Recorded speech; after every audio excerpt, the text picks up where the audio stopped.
They say a man can't serve two masters. Love on one side, blood and land on the other. And Cody found himself standing right in the middle of that crossroad. The church bells tolled, the crowd hushed, and his father's pride weighed heavy as iron chains. Clara stood in white, smiling sharp as a blade, while Madison's eyes burned like a lantern in the dark. Cody's chest thundered, his mama's voice whispering soft, his father's command thundering loud, and right there on that porch of fate, he had to choose. And Lord, when he opened his mouth, the whole town held its breath like the wind before a storm.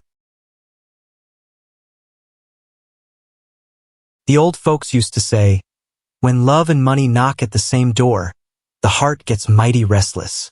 Cody was proof of that. A strong man with quiet eyes. He had grown up with the weight of his family's farm pressing on his shoulders. Jack, his father, carried pride like a badge and wanted Cody to marry Clara, the banker's daughter. Marry her, boy, Jack said, and you'll inherit the land, the barns, the name, all of it. But Cody's heart?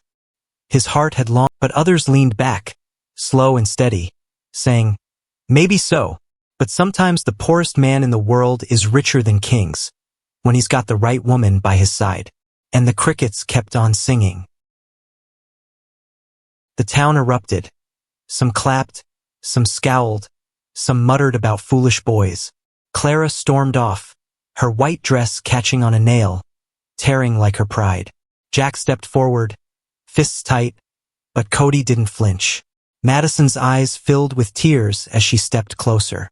Jack's voice shook with rage. Then you walk away from this family, from this land, from everything. Cody swallowed, his heart pounding. A man without love has nothing, Pa. And I'd rather have nothing with Madison than everything without her. For a long moment, silence hung heavy.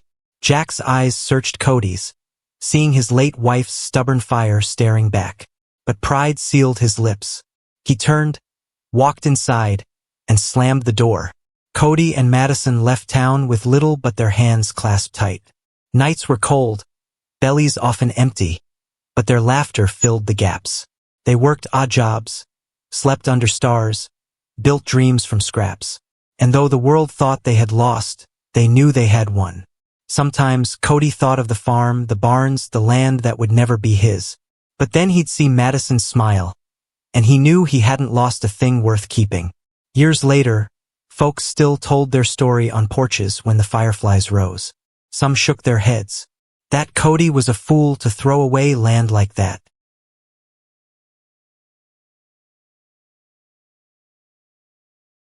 Clara laughed, brushing past her, her perfume hanging heavy in the air.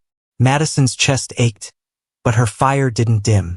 She walked home slow, wondering if Cody was strong enough to prove her words true. The night before the engagement was to be announced, Cody wandered the dirt road, cicadas buzzing, moonlight spilling like milk across the fields. He thought of his mama. He thought of Madison. He thought of Jack coughing in the dark house, pride keeping him alive more than breath. He whispered into the night, Lord, how do I choose? But the night gave no answer. Only the rustle of the willow trees, bending low, as if they too carried secrets. The day came heavy as a storm. Folks filled the church square, the air buzzing with gossip.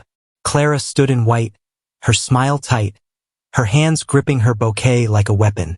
Madison stood back, her heart pounding, her eyes a battlefield of hope and dread. Cody walked forward, each step like dragging chains.